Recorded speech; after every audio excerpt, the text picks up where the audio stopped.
Salut à tous, aujourd'hui on se retrouve pour l'épisode numéro 135 de l'After Zap Image. On débute avec une déclaration de Gustavo Poyet, l'entraîneur des Girondins de Bordeaux. Il nous dit sur Thauvin, même quand il ne joue pas bien, il est décisif, c'est difficile de jouer contre lui, il trouve toujours de la place pour faire la différence. C'est ce qui s'est passé dimanche lors du match entre l'OM et Bordeaux. Marseille s'impose 1-0 grâce à un but de Thauvin sur corner de la tête, ce qui est un petit peu étrange parce que Thauvin n'est pas vraiment réputé pour son jeu de tête, mais là il a pris l'ascendant sur les défenseurs girondins lors de ce corner. Et voilà, on a vraiment vu que pendant ce match il y avait vraiment un joueur qui était au-dessus des autres, par exemple même au-dessus de la star de Bordeaux, Malcolm.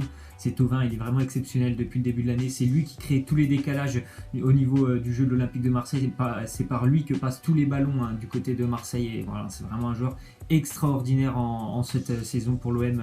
Florian Thauvin. On continue donc avec une déclaration de Morgan Sanson. Il nous dit, comme je l'ai dit à Thauvin, s'il commence à marquer sur corner, on ne peut plus l'arrêter. Voilà, Marseille a marqué grâce à Thauvin sur corner, donc c'est vrai que Thauvin il est déjà exceptionnel avec ses pieds, et si en plus il se met à marquer sur corner, ça va être très compliqué de l'arrêter. Il est vraiment en train, je pense, pour moi, de mériter amplement sa place pour les prochaines sélections avec l'équipe de France, déjà pour les matchs amicaux du mois de mars, et je vois pas pourquoi il serait pas là à la Coupe du Monde. Après, est-ce qu'il sera titulaire, ça c'est une autre question, mais je pense qu'il est vraiment en train de prendre sa place pour la Coupe du Monde, Florian Thauvin. Ensuite, on a une déclaration de Gérard Depardieu qui était dans les tribunes lors de ce Marseille-Bordeaux. Il nous dit: tout le monde sait que je suis pour l'OM, j'aime aller au Vélodrome, le public forme un peuple, c'est plus que des supporters, et le stade est sublime, on dirait un sexe de femmes. Bon, voilà, une petite déclaration de Gérard Depardieu, un petit peu étrange la déclaration de Gérard Depardieu, mais en tout cas il est vraiment amoureux de l'Olympique de Marseille. Cette déclaration, voilà, elle montre tout son amour qu'il a pour le club marseillais. Ensuite, on voit que le déplacement des supporters de l'OM pour la rencontre de Coupe de France Paris Saint-Germain-Marseille sera autorisé. Par contre, à l'inverse, les autorités interdisent le déplacement pour la rencontre de Ligue 1. C'est encore une chose assez incroyable de la part des instances de football françaises. Et en l'espace de 5 jours, je crois que Marseille va se déplacer 2 fois à Paris.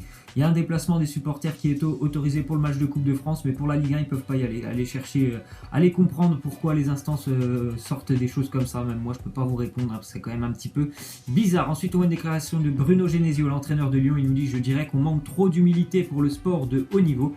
Le football est un sport collectif joué par des individus plus ou moins collectifs. Quand ils jouent ensemble, c'est mieux. Bon, voilà, les petites reproches, encore une fois, après c'est que son équipe a perdu des points très importants ce week-end.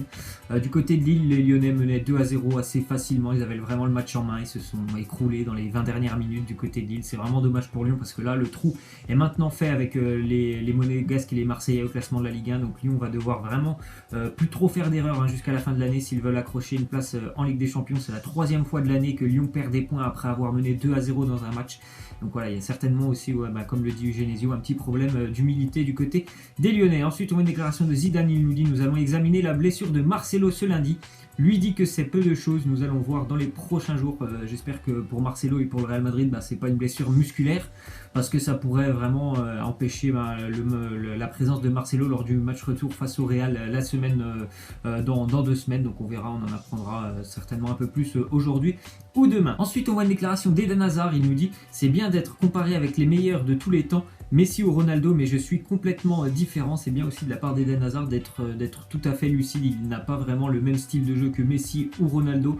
Je pense qu'il est quand même aussi encore assez loin d'être au niveau de Messi ou Ronaldo. Donc voilà, il sait qu'il a certainement encore beaucoup de travail pour atteindre son objectif, parce qu'il a déjà dit que son objectif c'était le Ballon d'Or. Mais en tout cas, il est lucide, il a les pieds sur terre, et c'est vraiment intelligent de la part d'Eden Hazard. Ensuite, on voit une déclaration de Lucas. Il nous dit: nous avons fait un grand match sur le terrain de la Juventus. Je suis vraiment impressionné, je nous crois capable de gagner la Ligue des Champions. Il parle de sa nouvelle équipe de Tottenham, qui c'est vrai est impressionnante, cette équipe de Tottenham.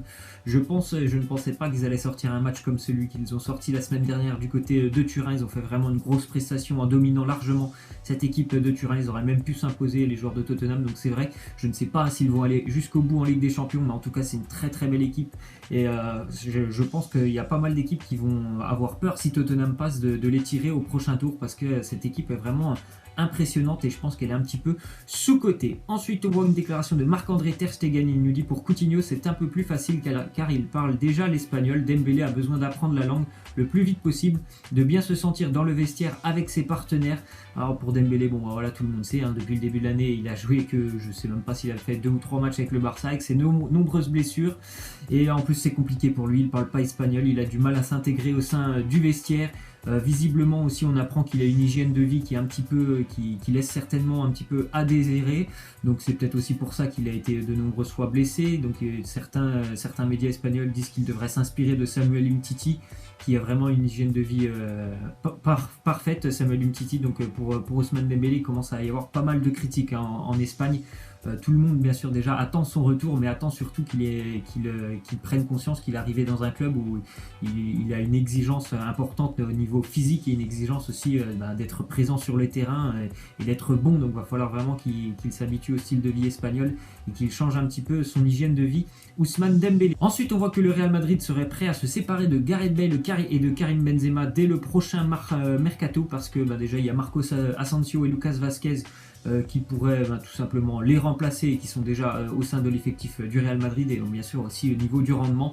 Gareth Bale et Karim Benzema, voilà, y a pas, les dirigeants madrilènes ne sont pas du tout satisfaits, donc ça pourrait être vraiment les deux gros départs du Real Madrid dès cet été. Ensuite, on voit que le sélectionneur de la Belgique fait une petite déclaration sur Batshuayi. Il nous dit que c'est le meilleur transfert hivernal en Europe. On voit qu'il est libéré, il marque les yeux fermés. Voilà, c'est vrai que je pense que c'est la meilleure signature à l'heure actuelle de ce mercato hivernal, celle de Michy Batshuayi pour Dortmund. Il empile les buts depuis son arrivée avec Dortmund. Il se sent très à l'aise avec ses nouveaux coéquipiers, donc c'est très bien pour lui. Il a trouvé beaucoup de temps de jeu. J'espère que ça pourra continuer comme ça jusqu'à la fin de l'année. On verra si Chelsea va le libérer ou si Chelsea va souhaiter tout simplement le conserver dans son effectif. Ensuite, on voit une déclaration de Corentin Tolisso. Il nous dit: on sait que les meilleurs joueurs sont ceux qui durent dans un club et dans un très grand club. Aujourd'hui, le Bayern est un très grand club. C'est que j'arrive à jouer ici très très longtemps. On pourra dire à la fin de ma carrière que j'ai été un bon joueur. Bon, en tout cas, il est très bien parti, Corentin Tolisso, pour s'imposer du côté du Bayern Munich. Il est très bien là-bas. Franchement, il fait de très bons matchs. Moi, j'avais beaucoup de doutes par rapport à sa capacité à s'intégrer dans le 11 titulaire. Il a quand même vraiment réussi. Pourtant, il y a eu un changement d'entraîneur, mais ça n'a rien changé. Il est quand même très intéressant au niveau du jeu avec le Bayern. Donc, je souhaite tout le meilleur pour la suite de la saison au Bayern et à Corentin Tolisso. Ensuite, on voit une déclaration du père de James Rodriguez. Il nous dit: la meilleure chose que James ait pu faire était de quitter le Real Madrid, car il avait perdu cette joie sportive qu'il avait avec Ancelotti. Voilà, très bon choix de carrière pour James du côté du Bayern. Il est très bien là-bas. Il marque, il fait pas mal de passes décisives, il est titulaire, il a du temps de jeu. Donc voilà, pour James, c'était vraiment un choix très intelligent de quitter le Real Madrid, où il était vraiment pas très bien là-bas. On lui faisait très peu confiance. Il a eu des blessures aussi là-bas. Il a vraiment retrouvé un petit peu la joie sportive, comme le dit son papa, du côté du Bayern. Donc tant mieux pour lui. Ensuite, on voit que 3 des 6 joueurs ayant subi le plus de fautes par match dans les 5 grands championnats évoluent en Ligue 1, ce qui montre que le championnat de Ligue 1 a quand même des joueurs qui sont vraiment techniciens. Il y a Neymar, Fekir et Ismail Assar, voilà, les joueurs assez techniques de la Ligue 1. On continue avec les jeunes joueurs les plus prometteurs. Donc on voit qu'il y a quand même aussi pas mal de Français: Alban Lafont, Kylian Mbappé, Malang Sarr, Dayot, Upamecano. Il y a aussi, on peut citer Donnarumma, qui est quand même premier. Donc voilà, les joueurs qui auraient, selon le CIES, le plus de potentiel pour leur carrière future. On continue avec les dirigeants de la Lazio Rome qui vont laisser partir cet été librement Stéphane De Vrij, le défenseur central de la Lazio Rome. Donc lui est arrivé en 2014 depuis les Pays-Bas et le Feyenoord pour 4 millions d'euros, et je crois que sa cote elle a vraiment augmenté maintenant. Je pense que s'il devait partir, il serait parti pour au moins 35 ou 40 millions d'euros, mais voilà, la Lazio Rome ne veut pas le prolonger. Enfin, je crois qu'il y a eu des petits problèmes entre les deux parties, donc il va quitter la Lazio. Normalement, il va s'engager avec l'Inter cet été gratuitement. C'est dommage pour la Lazio, parce que là ils avaient quand même une sacrée pépite et ils vont la laisser partir gratuitement. Ensuite, on voit que la Lazio s'est imposée hier face au Hellas Vérone 2-0 pour la Lazio, 2-0 grâce à un doublé de Ciro Immobile, qui est bien sûr largement meilleur buteur de Serie A. Ciro Immobile, la Lazio remonte à la 4e place qualificative pour la Ligue des Champions. Match outrageusement dominé par la Lazio, 33 tirs à 5 pour les Laziales.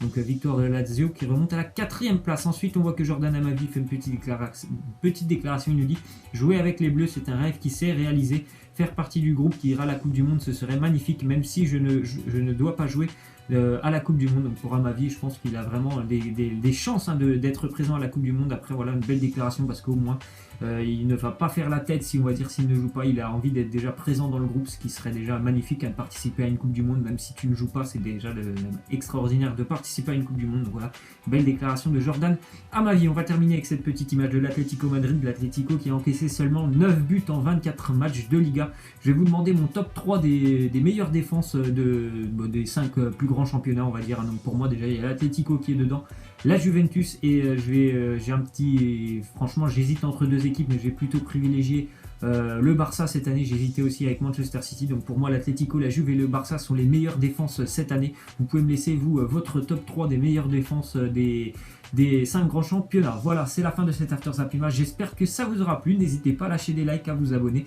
Moi, je vous laisse et je vous dis à la prochaine. Ciao!